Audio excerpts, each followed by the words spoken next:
देखिए, जो एमसीसी का स्पेशल स्टे वैकेंसी राउंड होना, स्पेशल स्टे वैकेंसी राउंड, उसके लिए क्या एलिजिबिलिटी है और क्या इसमें सिक्योरिटी मनी लगने वाली है, वो सारी चीज़ें मैं डिस्कस करने वाला हूँ आज इस वीडियो में। तो वीडियो को लास्ट तक देखना, जिससे कि आप लोगों को एक आइडिया लग जाएगा कि इसका क्या क्या शेड्यूल रहने वाला है। शेड्यूल हालांकि मैं ऑलरेडी एक बार डिस्कस कर चुका हूँ, बट वो ओनली डेट्स थी, जो शेड्यूल की डेट्स आई थी वो थी। आज मैं आपको ये बताने वाला हूँ कि इसमें एलिजिबिलिटी क्या है, who can participate, you can say कि हु कैन पार्टिसिपेट। ये सारी चीज़ें मैं आप लोगों को बताऊंगा इस वीडियो में, तो वीडियो को लास्ट तक देखोगे तो आपको एक आइडिया लग जाएगा कि इसमें क्या होने वाला है। देखो, ये नोटिस आया है, 19 नवंबर का नोटिस है। आज हम लोग 20 नवंबर में बैठे हैं, तो आज कल ही नोटिस आया, आज मैं इसको डिस्कस कर रहा हूँ, सो दैट कि आप लोगों को ये ना लगे कि ये चीज़ें डिले हो रही हैं। नोटिस में क्या है, UG counselling 2024 candidates are informed as under.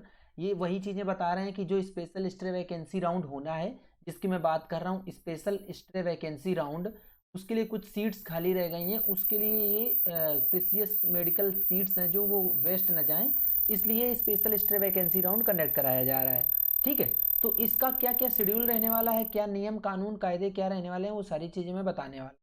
सबसे मोस्ट इंपॉर्टेंट चीज़ जो है, जो कि एक्सपेक्ट नहीं करी जा रही थी, वो ये है कि no fresh registration will take place. इनके हिसाब से कि जो लोग ऑलरेडी रजिस्टर्ड थे वही लोग इसमें पार्टिसिपेट कर पाएंगे। No fresh registration will take place. ठीक, तो ये एक उनके लिए अब सेटबैक हो गया। जो बच्चे ऑलरेडी वेट कर रहे थे कि मुझे भी शायद मौका मिल जाए कि इस काउंसलिंग में पार्टिसिपेट कर सकते हैं, उनके लिए ये मौका चला गया है। सिंपल क्या है, जो लोग ऑलरेडी रजिस्टर्ड थे वही इसमें पार्टिसिपेट कर पाएंगे, फ्रेश रजिस्ट्रेशन नहीं होगा। इसके बाद चॉइस फिलिंग की बात करते हैं। ये लिखा है इसमें, however candidates will have to do fresh choice filling for stray vacancy round. मतलब जो लोग रजिस्टर्ड थे उन्होंने, जो स्टे वैकेंसी राउंड हुआ था उसमें चॉइस फिलिंग तो करी होगी, लेकिन उन लोगों को इसमें फिर से चॉइस फिलिंग करनी पड़ेगी, क्योंकि चॉइस फिलिंग ही मेन चीज़ होती है। और जो प्रीवियस चॉइस फिलिंग जो है वो नल एंड वॉइड हो जाएंगी। जो कुछ भी आपने प्रीवियस में चॉइस फिलिंग कर रखी है वो सारी आपकी बेकार चली जाएंगी।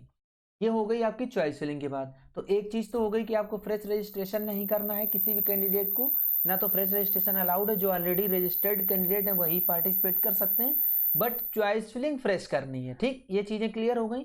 चलो अब बात कर लेते हैं सिक्योरिटी मनी की, क्योंकि सिक्योरिटी मनी बहुत ज़्यादा इंपॉर्टेंट हो जाती है। अगर आप गवर्नमेंट सीट के लिए ट्राई कर रहे हो तो आपको 50,000 सिक्योरिटी मनी देनी होगी। ये देखो 50,000, जो कि रिफंडेबल है। ठीक, अगर आपको सीट नहीं मिलेगी और पूरे रूल्स एंड रेगुलेशंस आप फॉलो करोगे एनएमसी के, जो एमसीसी है मेडिकल काउंसिल कमेटी, उसके पूरे रूल्स एंड रेगुलेशंस को आप अगर फॉलो कर रहे हो तो आपकी ये रिफंडेबल सिक्योरिटी डिपॉजिट है कि अगर आपको सीट नहीं मिली तो ये आपको रिफंड हो जाएगी। अब जो प्राइवेट इंस्टीट्यूट या डीम्ड यूनिवर्सिटी के लिए ट्राई कर रहे हैं, उनके लिए जो सिक्योरिटी डिपॉजिट है वो 3 लाख रुपीज़ है। 30,000 नहीं है, ये 3 लाख है। एक बार सही से देख लीजिए, एक बड़ा अमाउंट है जो कि आपको सिक्योरिटी डिपॉजिट के रूप में देना है। तो बहुत ही ध्यान दे के आप इस चीज को फॉलो करिएगा। ठीक है, अब देखो, अगर आपको सीट मिल गई और अगर आपने ज्वाइन नहीं किया तो उसका आपको पेनल्टी बहुत हैवी लगेगी। मतलब आपकी सिक्योरिटी तो फॉरफिट हो ही जाएगी, जब्त हो जाएगी, और आप नेक्स्ट ईयर 2025 में जो आप नीट यूजी का एग्जाम है उससे डी बैर कर दिए जाओगे। देखो, they will not be eligible to take NEET UG exam for next year 2025। मतलब अगर आपको स्पेशल स्टे वैकेंसी राउंड में सीट मिलती है और आपने मन बना लिया कि ज्वाइन नहीं करोगे आप, तो आपको 2025 के नीट से भी डिबेयर कर दिया जाएगा। मतलब आप एलिजिबल नहीं रहोगे और आपकी सारी की सारी सिक्योरिटी मनी फॉरफिट हो जाएगी। इसलिए बहुत ही ध्यान दे के इसमें काउंसलिंग कराना। ठीक, अब देखिए, इसमें वही बोल रहा है, जिनको की सीट अलॉट हो जाएगी स्पेशल वैकेंसी राउंड में, उनको अपने ओरिजिनल डॉक्यूमेंट के साथ में एडमिशन लेना है जाके। तो वो तो सबको पता है कि हाँ ठीक है भैया, ओरिजिनल डॉक्यूमेंट लेके ही जाना है, जो कि स्टेपुलेटेड टाइम दिया गया है। स्टेपुलेटेड टाइम क्या है वो मैं आपको दिखा देता हूँ अभी कि क्या टाइम दिया गया है। देखो, ये टाइमिंग दी हुई है। जो पब्लिकेशन ऑफ रिजल्ट 23 नवंबर को आ जाएगा रिजल्ट, उसके बाद आपको जो एडमिशन लेना है वो 25 से 30 नवंबर के बीच में ले लेना है। तो इसी स्टिपुलेटेड टाइम में आपको अपने डॉक्यूमेंट लेके जाने हैं, ओरिजिनल डॉक्यूमेंट, और जाके एडमिशन लेना है जाके। अब बात कर लेते हैं, चलो आगे। आगे बात ये करते हैं कि इसमें जो भी बच्चे पार्टिसिपेट करेंगे इसमें, उनके लिए उनको एक ये अंडरटेकिंग देना होगा, जो कि अंडरटेकिंग यहाँ पे लिखा हुआ है आपके सामने स्क्रीन पे, आप लोग इसको पढ़ सकते हो। ये अंडरटेकिंग कहीं से अलग से आपको नहीं फिल करना है, ये आपके चॉइस फिलिंग के टाइम पे ही आएगा, उसी में अंडरटेकिंग देना है आपको, ठीक है। इसके बाद इन्होंने ये सारी चीज़ें बताई हुई हैं कि ये लोग अपना एलिजिबिलिटी का जो कुछ भी डेटा है, जिस बच्चे को सीट मिलेगी वो सारा डेटा ये लोग शेयर कर देंगे तो स्टेट की काउंसलिंग के लिए। और इसके बाद बात कर लेते हैं एलिजिबिलिटी क्या रहने वाली है इसमें, इस पूरी काउंसलिंग में पार्टिसिपेट करने के लिए कौन कौन एलिजिबल है। तो देखो, candidates previously registered on MCC portal and have completed the payment of fees, मतलब जिन लोगों ने फी पेमेंट कर रखा है और वो जो लोग ऑलरेडी एमसीसी पोर्टल पे रजिस्टर्ड थे वही लोग एलिजिबल हैं। एक चीज़ तो ये हो गई। दूसरी चीज़, candidate who are not holding any seat in the previous rounds of NEET UG counselling 2024 of all India quota या डीम्ड यूनिवर्सिटी। देखो, अगर आपके पास कोई भी सीट है, या ऑल इंडिया कोटा से हो या स्टेट कोटा से हो या गवर्नमेंट कॉलेज में हो या डीम्ड यूनिवर्सिटी में हो या प्राइवेट कॉलेज में हो, कहीं पे भी अगर आपके पास कोई सीट है तो आप एलिजिबल नहीं हो। ये समझ लीजिए, आप एलिजिबिलिटी तभी हो रही है आपकी जब आपके पास कोई सीट नहीं है, ठीक, और आप एमसीसी पोर्टल पे रजिस्टर्ड हो। इन एलिजिबिलिटी क्या है, वही चीज फिर से ध्यान दीजिए। देखो, इन एलिजिबिलिटी में क्या चल रहा है, इन एलिजिबिलिटी में a candidate who has not completed the registration process और हैज नॉट पेड फीस, मतलब आप अगर अर्लियर रजिस्टर्ड नहीं हो और आपने अर्लियर फीस नहीं पेमेंट कर रखी है, आप इनएलिजिबल हो। आपके पास कहीं से भी अगर कोई सीट है और आपने झूठ बोल दिया तो आप इनएलिजिबल हो। Candidate who had been allotted a seat by MCC in all India quota round 3 and stray vacancy round but did not join the allotted seat, तो भी आप इनएलिजिबल हो। सेम वही, a candidate already allotted and joined a seat in all India quota, मतलब अगर आपको starting में first और सेकेंड राउंड में सीट अलॉट हुई और आपने वो ज्वाइन कर ली तो आप इनएलिजिबल हो। और इसके बाद अगर आपको एमसीसी ने all India quota round 3 and stray vacancy round में सीट मिली थी और आपने उसको ज्वाइन नहीं किया तो भी आप इनएलिजिबल हो, MCC special stray vacancy round में आप पार्टिसिपेट नहीं कर सकते हो। ये पूरा नोटिस कहता है। अब देखो, कुछ जो इंपॉर्टेंट चीजें हैं वो मैं बात कर लेता हूं, क्योंकि ये चीजें बहुत ज्यादा जरूरी हैं जो कि आप लोगों को पता होनी चाहिए, क्योंकि आपके बेसिक डाउट्स रहेंगे।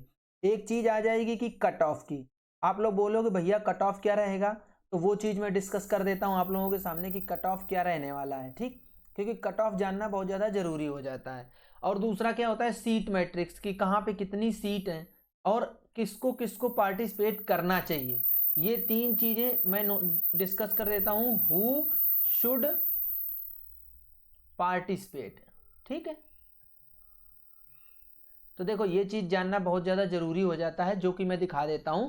उसके पहले मैं एक बार आपको फिर से लेके चलता हूं, कहां पे, उस पोर्टल पे जहां पे आपको टाइमलाइन के बारे में बताया गया है, क्योंकि ये चीज भी बहुत ज्यादा जरूरी हो जाती है। देखो, आज 20 नवंबर है, 20 नवंबर से 21 नवंबर तक आप लोग पेमेंट फॉर स्पेशल राउंड कर सकते हो। मतलब आज 10 बजे से, अभी कितना टाइम हुआ है, टाइम हुआ है 9:30, 10 बजे आज पोर्टल आपको इनेबल होगा कि आप पेमेंट कर सकते हो, और कल 21 तारीख को शाम को 3 बजे तक ये पोर्टल आपके लिए अवेलेबल रहेगा, so that you can pay your required amount. एक चीज तो है, देखो आपको बहुत कम टाइम मिला है फीस पेमेंट करने का, जो इसमें पैसा पेमेंट करना है उसके लिए टाइम बहुत कम मिला है, तो किसी तरीके से मैनेज करो और पैसा पेमेंट करो। Choice filling and choice locking का क्या है, 20 नवंबर से 22 नवंबर तक आपको choice filling and choice locking का ऑप्शन मिलेगा, ठीक है, 22 नवंबर को सुबह 8 बजे तक। ये प्रोसेसिंग ऑफ अलॉटमेंट, ये चीज आपके लिए काम की नहीं, वो अपने इंटरनल होगी। पब्लिकेशन ऑफ रिजल्ट, जो कि बहुत ज्यादा जरूरी है, 23 नवंबर को आपके पास रिजल्ट आ जाएगा, ये आपको पता चल जाएगा आपको सीट मिली कि नहीं मिली। इसके बाद reporting at the allotted colleges, 25 नवंबर से 30 नवंबर के बीच में आपको टाइम दिया जाएगा अप टू 5 PM, 30 नवंबर को अप टू 5 PM की आपको अपने अलॉटेड कॉलेज में रिपोर्ट करना है। ये चीज थी जो कि टाइमलाइन थी। अब बात कर लेते हैं फिर से एक बार कि क्या चीज रहने वाली है, इसका कट ऑफ क्या रहने वाला है। देखो, जब मैं बात करूं कट ऑफ की, तो कट ऑफ ऐसा है कि जो स्पेशल स्टे वैकेंसी राउंड होते हैं उनकी कट ऑफ को बता पाना बहुत मुश्किल होता है, कांट बी प्रिडिक्टेड। ठीक, कट ऑफ की बात हो गई। अब बात आती है सीट मैट्रिक्स की। तो सीट मैट्रिक्स, जैसे ही सीट मैट्रिक्स आएगा आपको अपडेट मिल जाएगा। चैनल के साथ में जुड़े रहिए और आपको चैनल को सब्सक्राइब करके रख लो, जिससे कि सारे के सारे अपडेट आपको मिलते रहें। हाँ, अब बात आती है कि who should take part, who should take part. तो देखो एक चीज मैं बता दूं आपको, आपके नंबर कितने भी हों, आपके 450 हैं, 350 हैं, 250 हैं, अगर आपने प्रीवियसली रजिस्टर्ड कर रखा है और इन मार्क्स पे अगर आप प्राइवेट कॉलेज में अफोर्ड कर सकते हो तो आप पार्टिसिपेट जरूर करो। वैसे आपको पार्टिसिपेट करना चाहिए, गवर्नमेंट कॉलेज में भी पार्टिसिपेट करो, बट कोई मिरेकल हो जाए तो भले कि आपको 450 के नीचे कोई गवर्नमेंट सीट मिल जाए, नहीं तो गवर्नमेंट सीट नहीं मिलेगी। हाँ, अब बात कर लेते हैं गवर्नमेंट सीट की।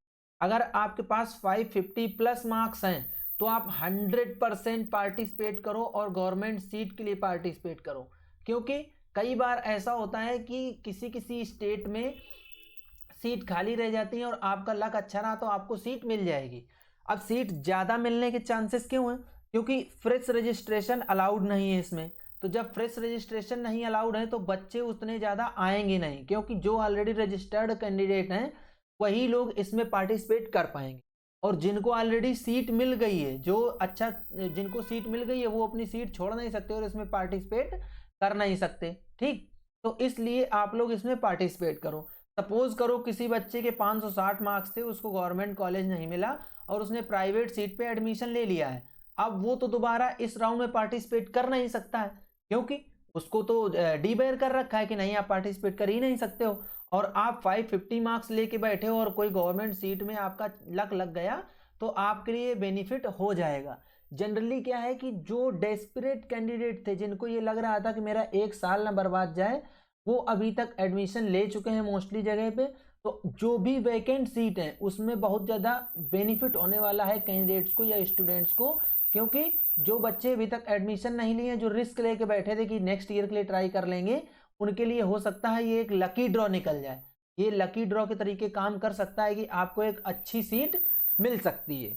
तो ये था पूरा स्पेशल स्ट्रे वैकेंसी राउंड का डिटेल। जैसे ही सीट मैट्रिक्स आएगा मैं आप लोगों को अपडेट दे दूंगा। आप लोग टीम के साथ में मेरे टच में बने रहिए। और हाँ, अगर आपको काउंसलिंग करवानी है मेरी टीम से तो आप लोग मेरी टीम से कांटेक्ट कर लो। मेरी टीम का कांटेक्ट डिटेल आपके सामने देखो नीचे फ्लैश कर रहा है, आप लोग मेरी टीम से कांटेक्ट कर सकते हो। हम यही एक ऐसा चैनल है जो आपको बहुत ही कम, यू कैन से कि नॉमिनल फीस में हम आपका पूरा काम करेंगे, सारा कुछ करेंगे। नहीं तो आप कहीं भी चले जाओ, MBBS का नाम सुनते ही आपसे अच्छी खासी फीस ऐंठी जाएगी। तो ये था पूरा डिटेल जो कि MCC का स्पेशल स्ट्रे वैकेंसी राउंड के बारे में था, जो मैंने आप लोगों के सामने डिस्कस कर दिया है। अगर आपको वीडियो पसंद आई तो वीडियो को लाइक करो, चैनल को सब्सक्राइब करो, बेल आइकन दबा लो, जिससे कि आप लोगों को इस तरीके का अपडेट मिलता रहे। तो आज की वीडियो यहीं तक, मिलेंगे नेक्स्ट वीडियो में नए डेटा के साथ। तब तक के लिए बाय बाय।